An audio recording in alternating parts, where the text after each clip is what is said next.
Queridos amigos, quería grabar este vídeo sin usar el palo selfie, pero va a ser imposible porque esta ciudad invita a daros vistas panorámicas y a andar, aunque a mí me hubiera apetecido quedarme quieta. Esta es la torre de alfarrería del casco antiguo de la ciudad, que está a la derecha. Y a la izquierda está la ciudad nueva, moderna, ¿vale? Y nosotros nos hemos aproximado, o sea, nos hemos metido al cañón, al cañón del río Smotrich, que rodea el casco antiguo, ¿vale? Este es el río, está súper, con un montón de matorrales, ¿vale? Aquí yo no sabía ni cómo bajar hasta que descubrí un pequeño caminito, y lo que veis delante es el puente nuevo, el puente que fue construido a los años 80 del siglo XIX para juntar la ciudad, digamos, antigua con la ciudad, con el casco viejo, para poder transitar. Así que ahí es donde vamos a dirigirnos, este bonito camino. Soy Olga Tarnowska y este es mi blog sobre la guerra de Rusia contra Ucrania y la victoria ucraniana inminente. He buscado un sitio tranquilo y es debajo, dentro de un cañón que separa las dos partes de la ciudad, Kamenets-Podilsky. Vale, hoy quiero seguir hablando de la guerra que desencadena Rusia contra los países africanos, ¿vale? Incluso ya ha salido un artículo en The Economist, que se llama Víctimas africanas de la guerra. Ellos dicen guerra ucraniana, pero yo la llamo guerra rusa, ¿vale? Porque Ucrania no tiene que ver nada, no tiene nada que ver con esa agresión que hace Putin. Entonces, dos políticos de diferentes países africanos han escrito este artículo. Bueno, lo escribió ellos. Pues dan su punto de vista, ¿no? Lo dañino que es esa política rusa para todos los países, ¿no? Algunos que dependen mucho del trigo ucraniano y otros que no tanto, pero también. Y lo curioso que Rusia hace esto. Os adelanto que hoy también han bombardeado Odessa, una empresa agrícola, esta vez no es un puerto, han mandado misiles de crucero a una empresa agrícola para destruir 100 toneladas de garbanzo y 20 de cebada, ¿vale? Entonces, Putin está haciendo guerra contra los cereales ucranianos, ¿vale? No ha podido con nuestro ejército, no ha podido con nuestro pueblo, ahora vale, nuestros cereales. Entonces, Rusia organiza esa cumbre para demostrar al mundo que a Rusia le va a respetar o le tienen en cuenta en alguna otra parte del mundo, que no sea Europa, o los Estados Unidos, o los países civilizados, por decir. Entonces, pero ni esto, ¿vale? Ni siquiera esa cumbre. Uy, tengo una frambuesa aquí, qué bonito. Ni siquiera esta cumbre, qué rica está, organizada, le impidió a Putin hacer esta barbaridad, ¿no? Entonces, yo creo que yo creo que hay pecados mortales. Y pecado mortal es destruir pan cuando hay tanta hambre en el mundo, ¿vale? Y yo creo que Rusia lo va a pagar. Y lo está pagando ya, porque ayer todo el día había incendios en diferentes sitios. Pues una subestación eléctrica en Sochi, 2 incendios en Moscú, uno en Briansk, otro en Archangelsk, por ahí. Entonces Rusia va a pagar esto, que yo os he dicho que no puede quedar impune esta cosa. Vale, entonces, ¿cómo luchar contra esta agresión? Digamos, una casita que veis, está construida aquí. Pues la opción es bloquear todas las cargas rusas que pasan por el Mar Negro, ¿vale? Entonces, que sale por el Bósforos, ¿vale? Porque Turquía tiene esa posibilidad y Erdogan puede plantarle la cara a Putin. Es curioso, ¿no? Que a Putin le planta la cara no Biden, el presidente del país más fuerte del mundo, sino una persona que podría hacerlo por hacerse valer, ¿no? Vale. Entonces, por ahí sale un 50% del petróleo ruso y sería un golpe bastante importante. En general, es un puerto de donde se exporta mucha cosa rusa, legal y ilegalmente, ¿vale? ¿vale? Que dicen que incluso traen por Bósforos, por la flota del Mar Negro, traen mucha munición, la esconden en los barcos en la parte de abajo con la maquinaria y tal, y pasan los cargueros. Eso lo tenemos que comprobar, ¿sabe? Dicen que todo el mundo lo sabe, pero hasta que le pillen con las manos en la masa, pues no vamos a poder comprobarlo y decirle al mundo esto es. Vale, yo no sé si se ve el puente que está detrás. Voy a intentar enfocarlo detrás. Aquí está. Y está el río y hay unos niños, un niño y un adulto pescando. Ya os he dicho que la pesca es nuestro deporte favorito ucraniano. Hay un par de niños y un adulto. Vale. Entonces, eso es lo que necesita Rusia, ¿no? Que la castiguen públicamente y fuerte. Y yo creo que el mundo está, nosotros decimos masticando los mocos, ¿vale? Cuando no hace nada es masticar los mocos. Así que no hay acciones contundentes. Dicen que Wagner realmente está entrando en Bielorrusia. Ya han llegado nuevos convoys de los Wagner. Ya son una fuerza bastante importante que está en Bielorrusia. Y dicen que posiblemente van a hacer acciones de sabotaje en la frontera con Ucrania. No sabemos, ¿vale? Estamos como observando a ver qué pasa allí y por supuesto nada no nos hace ninguna gracia, pero es lo que hay. Bien, dicen que Putin ya está chocheando, ¿vale? Ya tiene problemas de afasia y de cosas de viejos. Bueno, yo qué sé, ya ha pasado un vídeo donde le muestran una foto y le dicen que ha muerto el chico y todos los que están en la foto han fallecido en la guerra ruso-ucraniana y el tío dice, pues salúdenles de mi parte, ¿vale? Claro, la gente está encantada que de su parte se les saluda ahí en el infierno, pero raro, ¿no? Es que es un tío que ya se está un poquito perdiendo concentración. ¿Por qué lo digo? Porque es muy probable que que dirán que en algún momento está discapacitado mentalmente, ¿no? Para seguir al mando del país tan importante del mundo.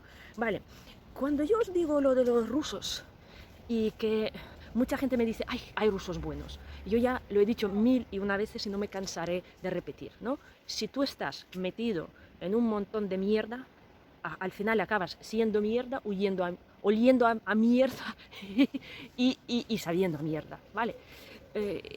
Es como te impregnas en esa sociedad, en esa mentalidad y en todo esto. Por eso muchas veces alguien puede parecer un buen ruso, pero lo escarbas y ves el mismo esclavo imperialista con aires de arrogancia. Lo digo porque yo tengo familia, a mí me duele muchísimo todo lo que pasa allí porque yo perdí una parte, digamos, de la gente de mi sangre, ¿no? Que ya es irrecuperable.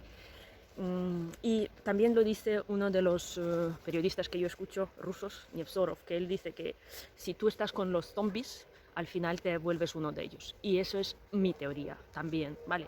Que no es posible ser una persona normal viviendo en aquel país. Son excepciones, tienes que ser muy cuerdo y muy fuerte para superar toda esa influencia social, propagandística. Y es muy triste, es muy triste. O sea, eso quiere decir que es una sociedad muy enferma, intoxicada, y yo no sé cómo vamos y cuándo vamos a recuperar la normalidad rusa, ¿no?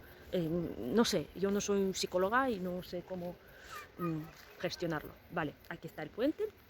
Vamos a subir por un puentecito pequeño. Entonces, ¿qué más?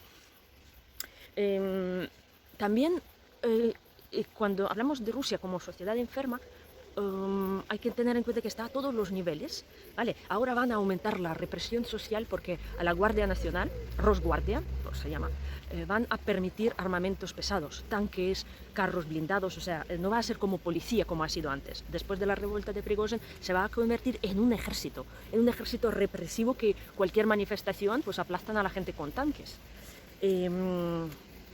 También están aprobando leyes brutales, leyes contra las personas trans, contra homosexuales y contra los derechos de las personas con enfermedades mentales. ¿Vale? Que los aniquilan, o sea, esas personas no tienen ningún derecho y el Parlamento ruso, a pesar de las reclamaciones de defensores de los derechos humanos, aprueban esto. Entonces, estamos tratando de una dictadura brutal. Y una cosa que yo leí que me disgustó mucho, claro, Rusia por un lado pierde aquí a sus militares, ¿vale? Solo pierde a los militares, reclutas y los criminales, ¿no? Que sacan de las cárceles, se los machacan en una carnicería, como en Bakhmut. Que por cierto, Bakhmut ahora está totalmente rodeado por el fuego ucraniano y yo creo que allí con las bombas de cartucho ya no saldrá nadie. Pero, no obstante, Rusia nos robó a decenas de miles de niños ucranianos, ¿vale? Deportó a un montón de gente de forma ilegal y no les deja salir del país, de los territorios ocupados. O sea, Rusia en esa guerra como que pierde gente, pero gana gente. Y yo no sé cómo vamos a recuperar a esos niños, ¿vale? Hay unas iniciativas de Emirates Árabes, ¿no? Pero no sabemos. A lo mejor nos devuelven 500 niños y 19.000, pues los 19.500 los tienen por ahí y los van a usar de aquí a 15 años como una nueva fuerza contra Ucrania, ¿vale? Porque me da miedo este número de niños que queda indefinido. Hay gente pescando, esta vez una mujer con su niño, ¿vale? Y estamos en el cañón y sobre nosotros queda el parque de la ciudad, súper bonito. Vamos a seguir subiendo. Vale, entonces,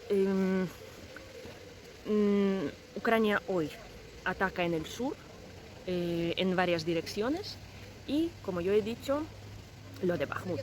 Sin embargo, Rusia sigue bombardeando nuestra infraestructura civil en la ciudad de Pologiv de Zaporizhia, pues ha bombardeado un objetivo de infraestructura y han muerto 4 trabajadores. En el pueblo de Chernigiv han bombardeado un club de cultura como Casa del Pueblo, Casa de Cultura del Pueblo, y murieron 2 mujeres trabajadoras. Y también han hecho un atentado contra la infraestructura civil en Belgorod-Dnistrovsky, ¿vale? Cerca de Odessa, con misiles balísticos. No se reportan víctimas, ¿vale? Y no se dice qué es lo que fue destruido. Y además han bombardeado un pueblo de Donetsk, se llama Druzhba, en Toretsk, donde han muerto 2 niños. 2 niños, uno de 10 y otro de 16 años. Uy, que vienen los niños y me van a descontrolar el puente. Ellos no pueden pasar como yo, ¿no? Ellos tienen que hacer su guerra. Vale, entonces, eso es lo que yo quería contaros hoy. Tenemos varias noticias, digamos, internas, de las que se habla mucho.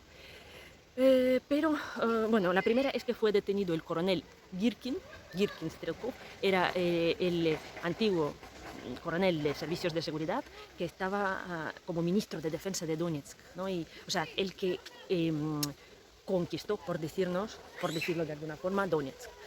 Vale, entonces el hombre hace 3 días ha dicho que Putin es un ser ignome y miserable y que ha usurpado el poder y no ha hecho nada. Entonces 3 días después lo detienen. A ver cómo evoluciona, porque era la única persona en Rusia que podía pronunciarse de esa forma contra Putin y contra todos los ministros de Gerasimov y Shoigu, ¿vale? Y de repente lo detienen. Eso quiere decir que hay algunas movidas entre la distribución del poder en las torres del Kremlin. Y la segunda noticia es la noticia interna ucraniana, que tenemos 2 destituciones. Uno era el embajador en Inglaterra, Pristaiko, se llamaba, por criticar a Zelensky, porque él intentó suavizar aquel conflicto entre el ministro de Defensa, Ben Wallace, y el comentario que ha hecho Zelensky. Ha dicho que era un poco inoportuno y cínico, teniendo en cuenta lo mucho que está haciendo Inglaterra por nosotros. Pues a Zelensky eso no le ha gustado y lo va a cambiar, aunque por lo visto ha sido bastante buen embajador. A quién le importa, ¿no? Si insulta al presidente. Os voy a enseñar, no sé, tenemos aquí una pequeña cascada de agua que sale del lago y baja al río. Vale, y segunda es la destitución del ministro de Cultura, Tkachenko, Alexander Tkachenko. Vale, entonces este tío, que también es amigo de Zelensky,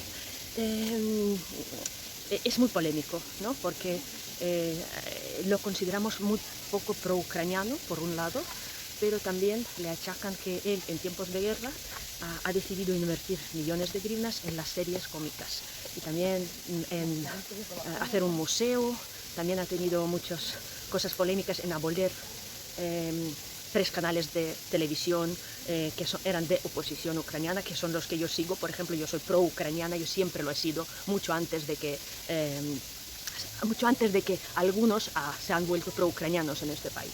¿Vale? Entonces a mí me molesta esa política, porque yo creo que en tiempos de guerra tenemos que estar muy pendiente de todo lo que pasa. No podemos convertirnos en Rusia, no podemos tener un canal de televisión financiado por el Estado e invertir allí millones y millones de dólares, que es lo que está pasando. Crearon un canal único de información donde todo es fantástico, todos hacen la pelota al presidente y al gobierno, y cuando hay casos de corrupción, de robos, de lo que sea, pues no se dice y no se calla. Entonces, suprimir los canales de oposición ha permitido que florezca esta corrupción en Ucrania, esta cosa vergonzosa en tiempos de guerra que nos priva de apoyo de nuestros aliados occidentales, que están indicando que esto no está bien.